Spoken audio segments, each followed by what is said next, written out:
casamento que começou com um rancor, uma trama super dramática que você não vai resistir. Oi gente, eu sou a Sol e sejam bem-vindos a mais um vídeo do canal. Se você é novo por aqui, tá chegando agora, caiu aqui de paraquedas e não sabe do que se trata esse canal, nesse canal eu falo semanalmente de doramas e literatura. Então se você é novo, já aproveita, já se inscreve para não perder o canal de vista e aproveitar todas as dicas que eu dou aqui semanalmente, porque nesse canal, gente, só tem dica top. E no vídeo de hoje eu trouxe uma resenha de Defendant's Bride, a noiva do réu.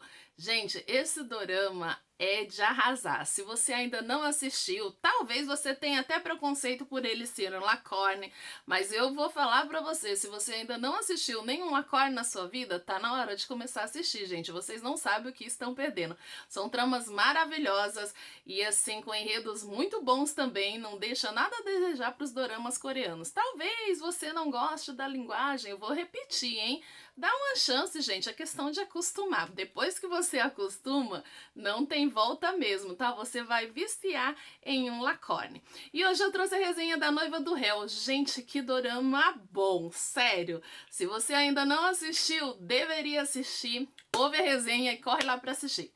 Eu vou fazer a resenha, mas eu procurei não dar spoiler, tá, gente? Se tiver um pouquinho assim, mas nada que comprometa o seu interesse em assistir esse dorama. O spoiler que eu tenho é muito mínimo e você vai se interessar ainda mais, que eu coloquei um exatamente para você ter um pouco de interesse aí na série.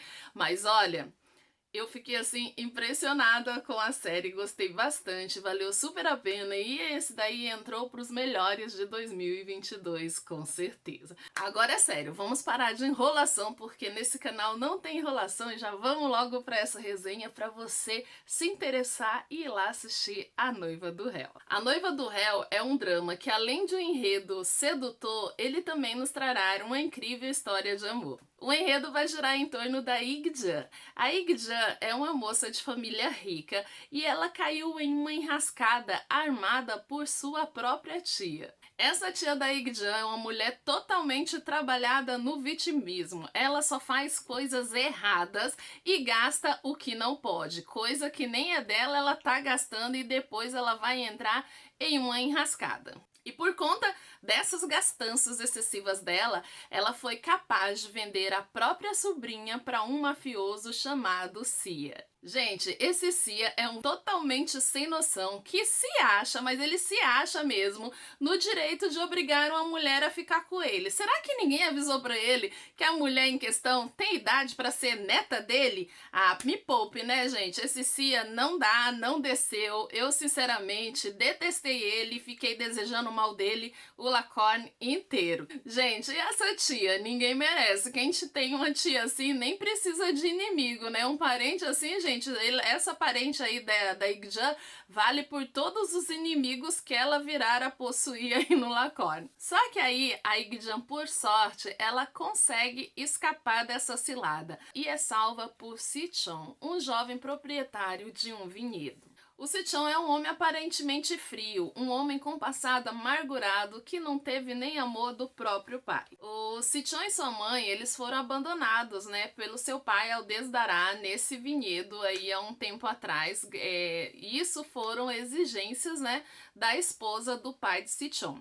O pai de Si-chon é um homem fraco e totalmente manipulável pelo filho atual e pela a esposa atual também. E esse meio-irmão e essa madrasta vão fazer também da vida do Si-chon um inferno. O meio-irmão do Si-chon se chama Peach. Ele e a sua mãe são dois folgados e invejosos. Eles querem tudo que Si-chon tem. Coitado, o Si-chon conquistou tudo com sua força e seu trabalho, mas esses dois preguiçosos, folgados, são totalmente invejosos e aí quando viram a vida do Si-chon prosperando, começaram a querer o que ele tinha herdado, né, salvo que o pai abandonou eles e o Si-chon se deu bem na vida, e esses dois querem tudo que ele tem e esses dois vão aprontar muito com o Si-chon. E esse Pete, esse meu irmão do Sichon, é capaz de tantas atrocidades que vai deixar você de queixo caído. Eu fiquei desejando que ele realmente pagasse pelas suas maldades, porque além de idiota, otário, ele também é um covarde. Como eu disse, ele é um covarde, agressor e gosta de extorquir dinheiro das mulheres, principalmente da sua namorada. Essa daí, gente, é uma pobre coitada. Por mais que ela fizesse tantas tramóias junto com Pete, você não vai conseguir ficar com raiva dela, gente, porque essa mulher, coitada, ela é uma vítima.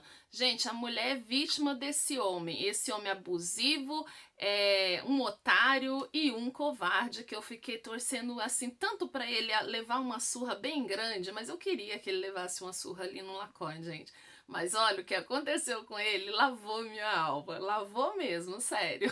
Eu sinceramente não consegui ficar com raiva dela e torci para que ela se livrasse da praga desse namorado aí que ela arranjou. Também, gente, ela, coitada, achando que escolheu o certo e acabou trocando o certo pelo duvidoso, e você vai entender do que eu tô falando.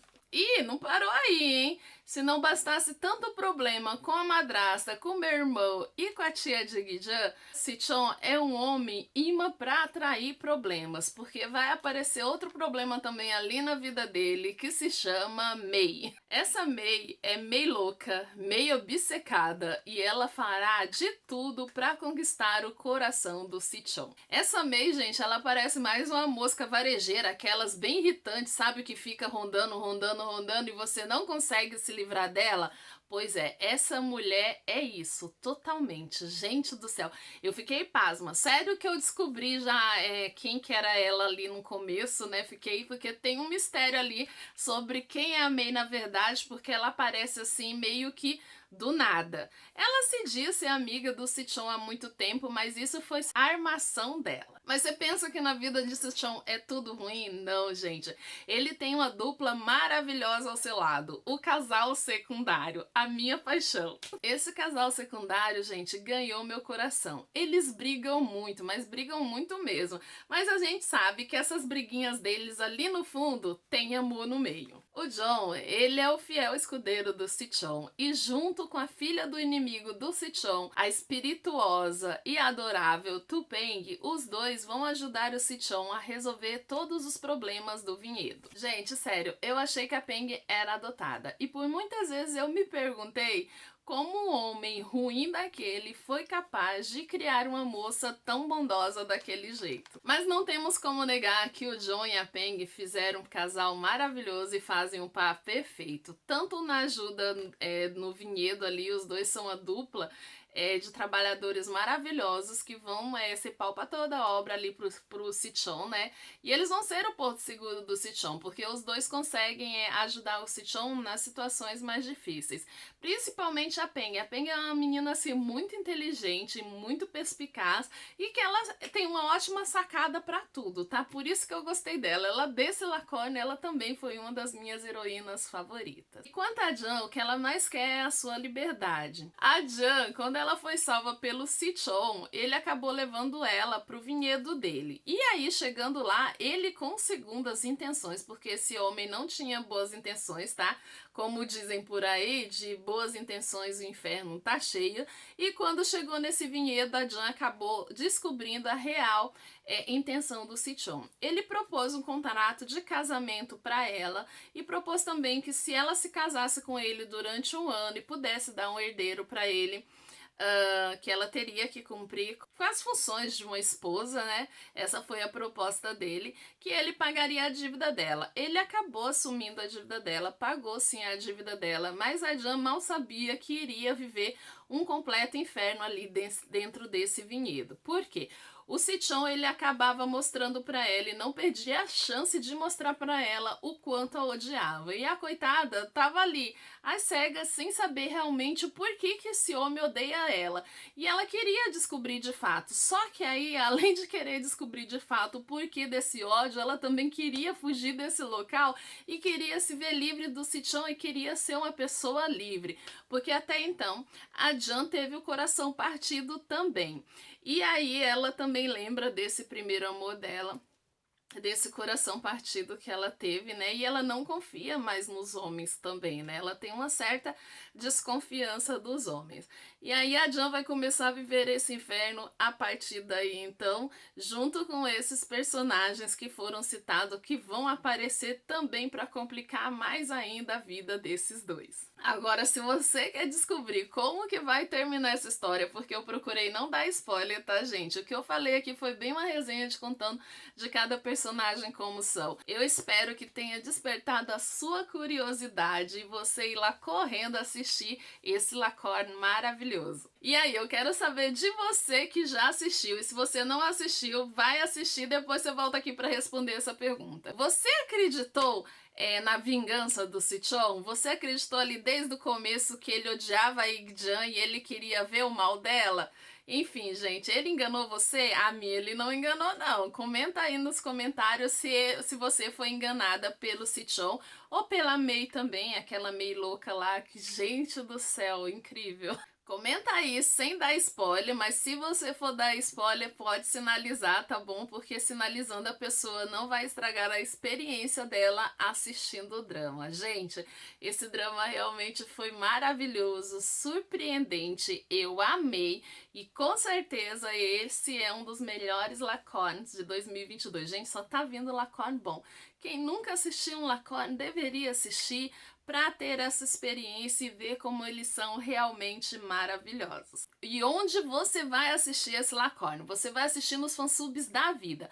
Gente, eu vou deixar o link do blog e lá no blog eu vou deixar o nome da descrição. É só você clicar no nome da fansub que você vai ser direcionado diretamente para fansub, tá? Eu não consigo mais postar vários links aqui nos comentários fixados. Então eu fiz um blog e aí nesse blog eu posto vários links lá, corre lá para visitar e você vai ver que todos os links de fansubs eu deixo lá para vocês só clicarem e ir lá assistir. Então, gente, essa foi a resenha de A Noiva do Réu e por hoje é só. Se você gostou, não esquece de deixar o seu joinha, porque é muito importante para o crescimento do canal. Não esquece de deixar seu comentário, porque como eu sempre digo, seu comentário vale peso de ouro aqui nesse canal. E não esquece de deixar um coraçãozinho aí para contribuir com o crescimento do canal também. E não esquece de compartilhar esse vídeo com os amigos para que mais pessoas conheçam sobre esse mundo maravilhoso de Lacornes e conheçam esse canal também, tá, gente? Então, gente, por hoje é só. Beijo no coração e até a próxima. Bye!